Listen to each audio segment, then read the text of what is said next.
J'étais en mission évangélique à Kisangani et je rentrais à Kinshasa. J'étais dans l'avion qui se dirigeait vers la capitale. Aussitôt, j'ai entendu la voix du Seigneur, qui me dit, « Cette fois-ci, vous allez vous installer à Kinshasa, la capitale, car j'ai une mission à vous donner dans la capitale. » Pourtant je n'aime pas le style de vie de la capitale, il y a tellement de mouvements. J'ai passé une grande partie de ma vie en province dans la campagne, car la vie en province est calme, serein et moins mouvementée. Bien que je n'étais pas enchanté par l'idée d'emménager dans la capitale, j'ai tout de même accepté la charge que le Seigneur m'a confiée. Maintenant j'ai commencé à me demander comment prendre possession de la capitale. Ceci était ma préoccupation, car la Bible dit, « Moïse mon serviteur est mort, maintenant lève-toi et passe ce Jourdain, pour entrer dans le pays que je donne aux enfants d'Israël, tout lieu que foulera la plante de votre pied. Je vous le donne en possession comme je l'ai dit à Moïse. Vous aurez pour territoire depuis le désert et le Liban jusqu'au grand fleuve. » Bien-aimé, quand je suis sorti de l'aéroport, je me posais de questions sur cette ville où le Seigneur m'a envoyé. Alors que je suis sorti de l'aéroport, immédiatement le Seigneur a parlé, et il me dit, « Mon serviteur, cette ville d'où je vous envoie a des secrets sombres, que vous êtes supposé connaître, car cette ville est sous le contrôle et la domination de Satan. » Alors le Seigneur me dit, « Maintenant sortez de l'aéroport. » Je fus ce que le Seigneur me dit et je suis sorti de l'aéroport. Aussitôt que je suis parti de l'aéroport, je suis allé prendre un taxi, et alors que je parlais au conducteur du taxi, j'ai entendu la voix du Seigneur qui m'appela et me dit de regarder en derrière moi. Dès que je me suis retourné pour regarder en arrière où était le site minier de l'aéroport, j'étais surpris, car au lieu de l'aéroport, à ma grande surprise, il y avait un terrain vide là où l'aéroport était supposé être. J'ai été stupéfait. Rapidement le Seigneur me montra le fleuve Congo. Je veux dire le Seigneur a zoomé sur le fleuve Congo qui était derrière l'aéroport, et le Seigneur me dit de regarder le fleuve Congo. Alors que j'ai contemplé le fleuve, le Seigneur me demanda, « Que voyez-vous à l'intérieur du fleuve ?» Quand je regarde, je vois de l'eau qui a commencé à bouillonner et bouger. Tout à coup, j'ai vu une femme sortir de la profondeur du fleuve. Elle se tenait sur l'eau, elle donnait son dos à la République du Congo et elle regardait notre pays, la RDC. Très vite j'ai vu que cette femme avait une poudre dans sa main. Tout à coup elle a soufflé cette poudre vers la ville. J'ai vu que cette poudre était transportée par un vent puissant et cette poudre se répandut sur toute la ville. Le Seigneur m'a demandé de faire demi-tour et de faire face à la ville. Quand je me suis retourné pour contempler la ville, au lieu de voir les infrastructures et les maisons de la ville, j'ai vu que la ville n'avait pas des maisons, ni de routes, ni des arbres. En fait, la ville était comme un espace vide avec les gens qui vaquaient à leur occupation et se déplaçaient. Et j'ai vu cette poudre de la Dame des eaux se répandre à travers la ville. Du coup j'ai remarqué que les gens qui respiraient cette poudre toussaient. Le Seigneur me dit, « Mon serviteur, vous êtes un missionnaire. Je vous ai choisi depuis la jeunesse et je ferai avec vous de grandes choses qui vont secouer le monde.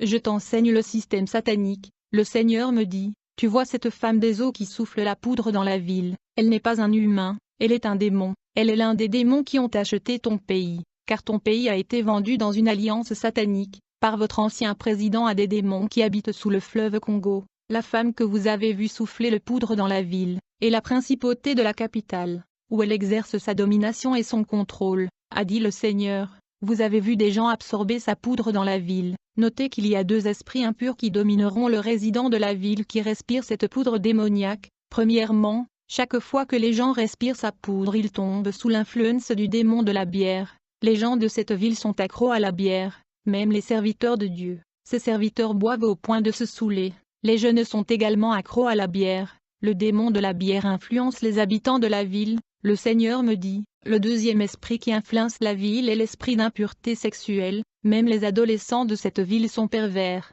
Les jeunes filles sortent avec des hommes âgés qui pourraient être leurs parents. Des hommes et des femmes mariés ont des relations sexuelles en dehors du mariage. Nous avons des pasteurs et des serviteurs qui sont dans la fornication, de même que des politiciens. Quand le Seigneur m'a montré cette vérité, j'étais vraiment triste. J'ai dit, comment puis-je vivre dans un tel endroit, il y a tant d'impureté sexuelle. Plus tard, puis le Seigneur m'a rendu visite dans la nuit quand je dormais. Il m'a réveillé en me disant d'aller à un quartier de la ville. Pourtant il était 11 heures de la nuit. Je suis allé prendre le bus qui se dirigeait vers ce quartier. Quand je suis arrivé, j'ai dit, Seigneur, tu m'as amené ici en ce temps. Maintenant je suis censé faire quoi ici? Me dit le Seigneur.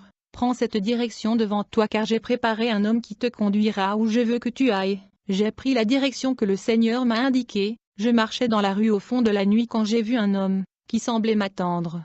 Quand il m'a vu, il ne m'a pas salué, et sans dire quelque chose cet homme fut demi-tour et a commencé à avancer, et j'ai commencé à marcher après lui. Alors que je continuais à marcher après lui, il est entré dans un bar. Je me suis dit, je prêche dans la rue et les places publiques, si les gens me voient dans le bar, ça va miner ma réputation. Immédiatement j'ai entendu le Seigneur dire, suivez simplement l'homme et entrez dans le bar. J'ai suivi cet homme dans le bar. Quand j'entre dans le bar, j'ai vu les gens boire, ils dansaient et s'amusaient. Le Seigneur dit, maintenant va aux toilettes. Je suis allé au fond où se trouvaient les toilettes. J'ai vu des gens aller les uns après les autres faire pipi dans les toilettes. Quand un homme entre dans les toilettes pour faire pipi, le Seigneur me dit maintenant placez ta main sur tes yeux. Quand j'ai touché mes yeux avec ma main, j'ai vu ma vision spirituelle s'ouvrir, et j'ai vu que quand cet homme faisait pipi, il y avait une boîte pleine de bouteilles vides en dessous où l'homme faisait pipi. Le pipi entrait dans l'une de ces bouteilles qui était pleine de pipi. Le démon emmenait ces bouteilles de pipi à la cuisine où était le frigo.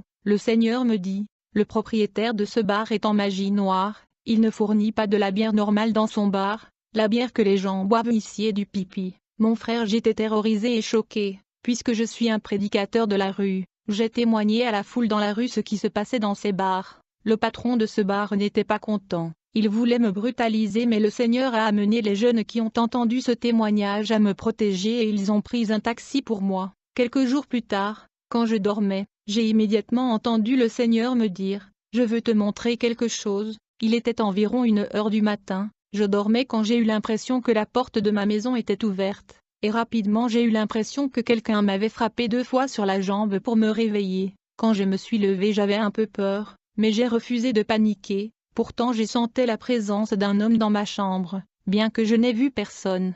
Rapidement j'ai pris ma Bible et j'ai commencé à prier. Pendant que je priais, j'avais senti quelqu'un me frapper à l'épaule et me dire, mon serviteur, je voulais t'emmener quelque part. Quand je regarde, j'ai vu qu'il n'y avait personne, mais j'ai senti sa présence. J'ai de nouveau entendu le Seigneur m'ordonner de sortir. Quand je suis sorti, je me suis tenu à l'extérieur de ma maison. Du coup, je vois 2 êtres radiants de lumière. Ils ont atterri à ma droite et à ma gauche, et rapidement ils m'ont transporté dans une salle où Lucifer tenait un conseil. L'endroit était plein. Quand Lucifer s'est présenté, il a dit à l'assistance, le but de cette réunion est de proposer une nouvelle stratégie pour anéantir l'Église et les chrétiens. La stratégie temporelle du diable est de détruire l'Église et d'empêcher les croyants de monter dans l'enlèvement. Le temps passe vite, et le retour du Seigneur est imminent. Nous vivons dans l'accomplissement de Matthieu 24. Tous les jours je marche dans la peur suppliant le Seigneur de m'aider à marcher dans la sainteté et à ne pas tomber dans l'amour de l'argent, la richesse et la prospérité. Je ne suis pas venu à Jésus-Christ pour de l'argent ou une voiture ou une maison mais pour hériter de la vie éternelle.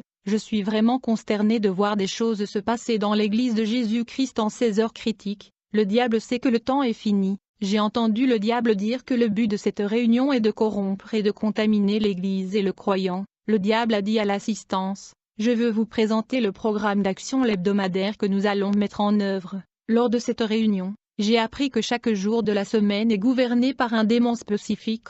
Le diable a demandé l'assistance, qui veut gouverner le monde le lundi. J'ai vu que l'assistance était silencieux. Puis Lucifer dit, je veux gouverner le monde le lundi. Frère, le lundi est le jour de la semaine qui appartient à Lucifer, car il quitte son trône et descend sur terre le lundi pour obtenir des sacrifices humains par effusion de sang. En effet, le génocide du Rwanda se produit le lundi, dans la région centrale de Congo. En 1983, il y a eu un déraillement de train le lundi. Les gens sont morts car Lucifer était présent sur la terre en mission à Tcholomba. Il a fait dérailler le train et il est monté sur son trône avec le sang des gens qui sont morts incroyablement. J'ai vu que dans cette réunion luciférien les humains ne parlaient pas, c'était seulement le démon qui intervenait. Puis le diable a demandé à l'assistance, qui va gouverner le monde le mardi. J'ai vu un démon se lever, il était le démon appelé Akam. Akam est le démon séparateur. Le démon Akam est célébré dans l'Église catholique où il est vénéré au nom de Saint François d'Assise. Saint François d'Assise n'est pas un humain mais un démon vénéré comme saint dans la religion catholique. Il a fondé l'ordre des frères mineurs pour l'ordre des femmes de Sainte Claire. Le tiers ordre de Saint François est la custodie de Terre Sainte. Ce démon est l'une des figures religieuses les plus vénérées du christianisme. Plus tard, il est devenu associé au patronage des animaux et de l'environnement naturel, et il est devenu habituel pour les églises d'organiser des cérémonies bénissant les animaux le jour de sa fête du 4 octobre ou à proximité.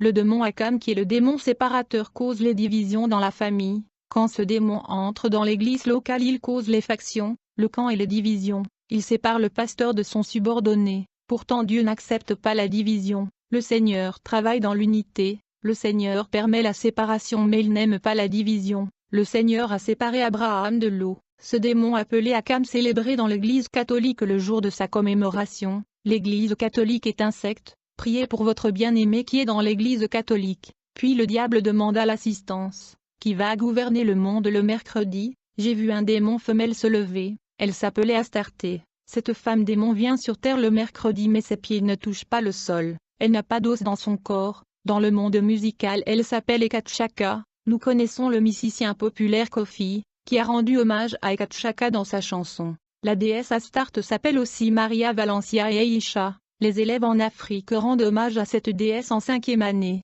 Ils adorent Astarté à travers le poème intitulé « À ma mère la femme africaine ». L'auteur de ce poème est un occultiste qui a signé un pacte avec cette déesse, qui lui a donné la sagesse. Quand cet écrivain offra un sacrifice à la déesse Astarté, la déesse lui instruit d'écrire un poème en son honneur. Dans ce rassemblement le diable a demandé l'assistance, qui va régner sur le monde jeudi. Du coup le démon verdelin de la sorcellerie qui travaille le jeudi se leva. Il est aussi le démon de l'envoûtement. Il fait dormir les gens dans l'église, il cause de la lourdeur dans la prière d'intercession. Le diable demanda à l'assistance, qui va gouverner le monde le vendredi. Le démon Sankaï se leva, car il travaille le vendredi jusqu'au samedi. Dans cette réunion j'ai vu Lucifer dire à l'assistance, nous avons besoin d'une église qui sera la nôtre et qui gagnera des âmes pour nous sur la terre. Du coup j'ai vu le pape qui a été choisi pour être